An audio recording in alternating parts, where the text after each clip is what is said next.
नमस्कार दोस्तों, आप सभी का स्वागत है आपके अपने YouTube चैनल मैथ सर्कल में। दोस्तों, आज का जो हमारा टॉपिक रहेगा वो है हीरोन का सूत्र। आज हम बात करेंगे इस वीडियो में कि हीरोन का सूत्र क्या होता है और हीरोन का सूत्र कब लागू किया जाता है। ठीक है, तो आपके सामने हीरोन का सूत्र मैंने लिख दिया है। हीरोन का सूत्र क्या है? डेल्टा बराबर under S into S minus A into S minus B into S minus C, अर्ध परिमाप एस बराबर A plus B plus C बटा 2। अब आप ये देख रहे होंगे कि ये एस ए बी सी और ये डेल्टा क्या है। तो चलिए आपको बता देता हूँ। हीरोन का सूत्र बेसिकली त्रिभुज के क्षेत्रफल के ऊपर आधारित है। त्रिभुज के ऊपर आधारित होता है। किसी भी प्रकार का अगर आपको त्रिभुज दिया जाता है और यदि उस त्रिभुज की तीनों भुजाएं दी रहती है, बी केयरफुल, मैं वापस कह रहा हूँ, त्रिभुज की तीनों भुजाएं दी रहती है, तब हम हीरोन का सूत्र लागू करेंगे। जब भी त्रिभुज का क्षेत्रफल आपको पूछा जाता है, ये याद रखिएगा, ये क्या होता है? क्षेत्रफल होता है। याद रखिएगा हमेशा, ये डेल्टा का मतलब क्या होता है? अपने आप में क्षेत्रफल होता है। ठीक है, क्षेत्रफल डेल्टा, और वो क्षेत्रफल किसका होता है? त्रिभुज का होता है। जब भी आपको किसी भी त्रिभुज, चाहे समबाहु, विषमबाहु, समकोण, कैसा भी त्रिभुज आपको दिया जाए और यदि उसकी आपको तीनों भुजाएं दी गई हैं, तो आपको उस त्रिभुज का क्षेत्रफल निकालने के लिए हीरोन का सूत्र का प्रयोग करना है। ठीक है, अब हीरोन का सूत्र डेल्टा जो है वो त्रिभुज का क्षेत्रफल होता है। डेल्टा बराबर, वैसे बेसिकली डेल्टा जो त्रिभुज का क्षेत्रफल होता है वो 1/2 गुणा आधार गुणा ऊंचाई होता है। लेकिन उसमें आप ध्यान रखिएगा 1/2 गुणा आधार गुणा ऊंचाई होता है। इसमें क्या आधार, यानी कि ये आधार, और ऊंचाई का मतलब क्या होता है? एक भुजा के सामने वाले सिर से लंबाई, तो वो ऊंचाई होती है। ठीक है, अब ये तो सूत्र तब एप्लीकेबल ही है, ये सूत्र हम तब प्रयोग कर सकते हैं जब आपको ऊंचाई दी रहती है। लेकिन जब आपको तीनों भुजाएं दी जाएगी तब आप ये सूत्र एप्लीकेबल या फिर इस सूत्र को आप लागू नहीं कर पाएंगे। तब हमें त्रिभुज का क्षेत्रफल निकालने के लिए किसका प्रयोग करना है? हीरोन का सूत्र प्रयोग करना है। ठीक है, तो उम्मीद करता हूँ हीरोन का सूत्र कब प्रयोग किया जाता है आपको समझ में आया होगा। अब चलिए इसका प्रयोग से किस प्रकार त्रिभुज का क्षेत्रफल निकाला जाता है। तो देखिए आपके सामने लिखा हुआ है डेल्टा बराबर under S into S minus A गुणा एस माइनस बी गुणा एस माइनस सी। अब ये जो ए बी सी क्या है, ये देखिए आपके सामने है कि मैंने यहाँ पर परिमाप लगाया हुआ है। ए बी तीनों को जोड़ के तो परिमाप आता है। लेकिन ये क्या है? ए है त्रिभुज की ए कोण, यानी कि एक भुजा कह सकते हैं आप। या भी ए अगर कोण मानते हैं तो उसके सामने वाली भुजा आप स्मॉल ए से लिख सकते हैं। हाँ, ये तो चर है, इसकी जगह आप एल बी कुछ भी लिख सकते हैं, ए बी सी डी से लेकर जेड तक। तो यहाँ से आप देख सकते हैं ए क्या है? भुजा है। बी भी क्या है? त्रिभुज की भुजा है। और सी भी क्या है? अपने आप में त्रिभुज की भुजा है। तो ये ए बी सी क्या है? त्रिभुज की तीनों भुजाएं हैं। ठीक है, अब एस क्या है? देखिए अर्ध परिमाप। परिमाप का मतलब क्या होता है? किसी भी बाउंड्री या किसी भी द्विमीय या ज्यामिति की चारों तरफ जो परिसीमा होती है उसकी लंबाई। तो ये त्रिभुज है, इस त्रिभुज की चारों तरफ की लंबाई, यानी कि यहाँ से अगर मैं रवाना हूँगा तो ए बी सी, इन तीनों को आपको क्या करना? आपस में जोड़ना है। तो यही क्या है? इस त्रिभुज का परिमाप है। ठीक है, तो अर्ध परिमाप का मतलब आधा। तो a प्लस बी प्लस सी तो त्रिभुज का परिमाप हो गया, और आधा करने के लिए क्या करेंगे? हम 2 का भाग दे देंगे।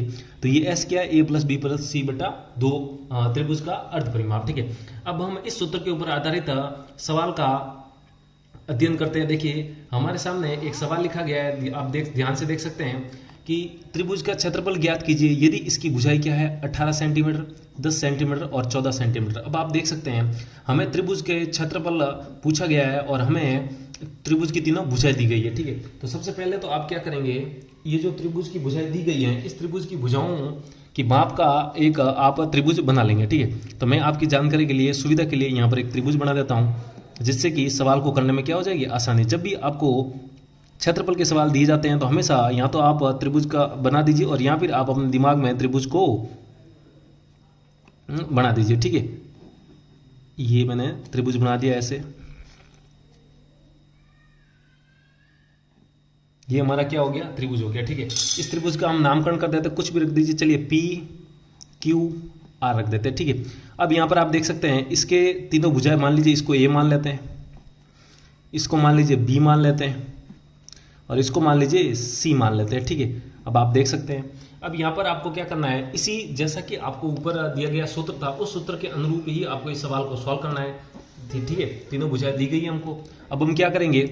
ये जो 18 है इसको आप ए मान लीजिए। ठीक है, तो इस ए को क्या मान लेते हैं? 18 सेंटीमीटर। इस बी को क्या मान लेते हैं? 10 सेंटीमीटर। ठीक है, और इस जो सी है ये क्या मान लेते हैं? 14 सेंटीमीटर। आप किसी भुजा को कोई सा भी माप मान सकते हैं, कोई जरूरी नहीं कि ए को ही 18 माने, आप 18 को सी बी कुछ भी मान सकते हैं, उससे कोई फर्क नहीं पड़ने वाला है। ठीक है, अब हम क्या करेंगे? यहाँ पर हम मान लिख देंगे ए बराबर, ए हमारा कितना है? 18 सेंटीमीटर। बी बराबर क्या है हमारा? 10 सेंटीमीटर। और सी हमारा क्या है यहाँ पर? 14 सेंटीमीटर, ठीक है। ये हमने माप ऊपर लिख दिए, ठीक है। अब आपको यहाँ पर आप देख सकते हैं इस सूत्र में देखिए यहाँ पर क्या है, सबसे पहले आपको ये सूत्र लगाना है। तो सूत्र में एस है, तो पहले आप एस का मान निकाल दीजिए। अब एस क्या होता है, ए प्लस बी प्लस सी बटा त्रिभुज का परिमाप, इन तीनों को जोड़ के 2 का भाग लगा दीजिए। एस क्या अपने आप में त्रिभुज का अर्ध परिमाप है, ठीक है।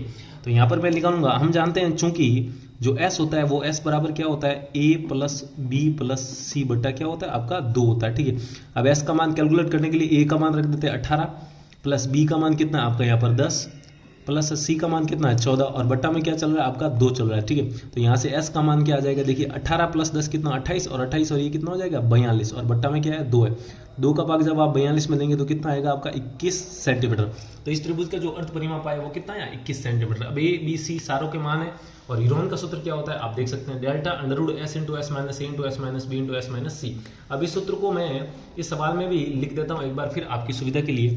तो मैं यहाँ पर लिख लेता हूँ चूंकि हीरोन का सूत्र, यहाँ पर मैं लिख देता हूँ हीरोन का सूत्र। ऐसे ही परीक्षा में भी और आपको आगे भी जब भी आपको ऐसे सवाल सॉल्व करने के लिए कहा जाए तो आपको इसी प्रकार करना है। और हीरोन का सूत्र क्या होता है, डेल्टा बराबर under root S into S minus A into S minus B into S minus C. ये क्या होता है आपका हीरोन का सूत्र। अब यहाँ पर हमारे पास ए का भी मान है, बी का भी मान है, सी का भी मान है और एस का भी मान है। तो इस सूत्र में हम बारी बारी से इस मान को रखते जाइए। ये डेल्टा क्या है, इस त्रिभुज का क्षेत्रफल है। क्षेत्रफल का मतलब ये जो इसने भाग इस पेज का कवर किया है ये इस त्रिभुज का क्या है क्षेत्रफल है। अब यही क्षेत्रफल हम गणना कर रहे हैं, ठीक है। कब, जब त्रिभुज की तीनों भुजाएं दी रहती थी। याद रखिएगा जब भी आपको त्रिभुज की तीनों भुजाएं दी रहती है तब इसी सूत्र का आपको प्रयोग करना है। तो यहाँ पर हम मान रख देते हैं। देखिए एस का मान हमारा कितना है 21, यहाँ पर 21 रख देंगे।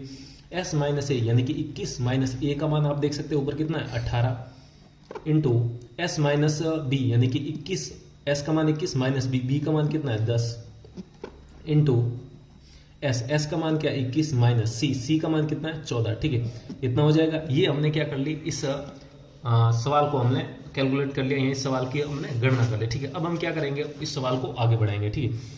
तो आप देख सकते हैं अब यहाँ पर लिखेंगे डेल्टा बराबर अंडर रूट, इसी सवाल को सॉल्व करते हैं, अंडर रूट 21 गुणा, ये सब आपस में कोष्टक का मतलब क्या होता है गुणा, ठीक है। अब 21 माइनस 18 कितना हो जाएगा 3 गुणा, 21 माइनस 10 क्या हो जाएगा 11 गुणा और 21 माइनस 14 कितना हो जाएगा 7, ठीक है। अब ये हमारे क्या आ गया, आपके अंदर से गुणनफल आ गया। आप वापस कर लीजिए, 21 माइनस 18 कितना हो जाएगा 3, 21 माइनस 10 कितना हो जाएगा 11 और 21 माइनस 14 कितना हो जाएगा 7, ठीक है।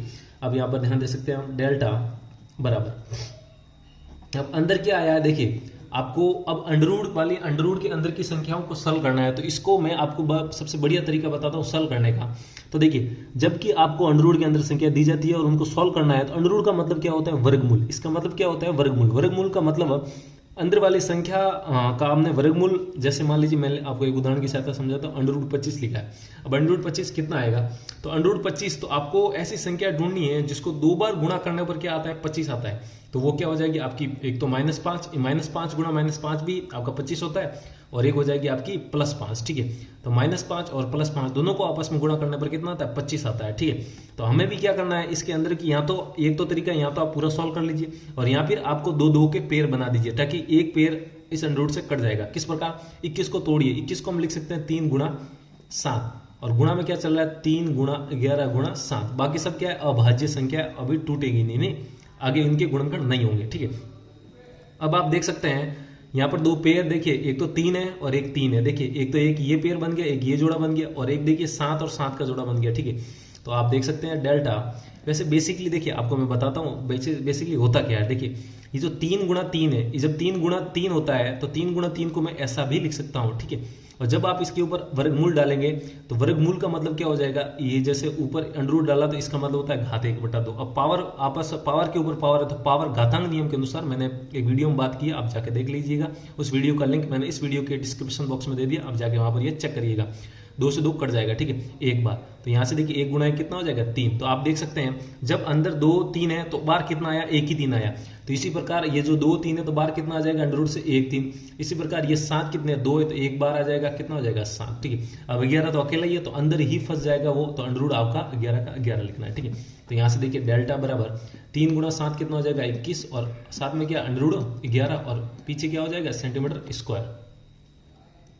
तो यहाँ से डेल्टा का मान कितना आ गया 21√11 सेंटीमीटर स्क्वायर। ठीक है, तो ये आपका क्या हो जाएगा, आंसर हो जाएगा। और डेल्टा हमने क्या माना था, इस त्रिभुज का क्या माना था, क्षेत्रफल माना था, इस त्रिभुज का क्षेत्रफल। तो इस त्रिभुज का जो क्षेत्रफल आया वो डेल्टा आप कह सकते हैं कितना हो जाएगा 21√11 सेंटीमीटर स्क्वायर। ठीक है, तो किस प्रकार हीरोन के सूत्र से इस त्रिभुज का क्षेत्रफल निकाला, उम्मीद करता हूं आपको समझ में आया होगा। समझ में आया तो वीडियो को लाइक कीजिए, और अभी तक चैनल को सब्सक्राइब नहीं किया है तो वीडियो को नीचे जो लाल बटन उसको दबाइए, उसके पास वाली घंटी भी दबाइए, ताकि ऐसी ही बेसिक कॉन्सेप्ट से जुड़ी वीडियो आपके नोटिफिकेशन आ सके और सबसे पहले देख आप उनको सीख सकें। तो आज के लिए इतना ही रखते हैं, जल्दी मिलते हैं हम एक और नए कॉन्सेप्ट के साथ, तब तक के लिए जय हिंद।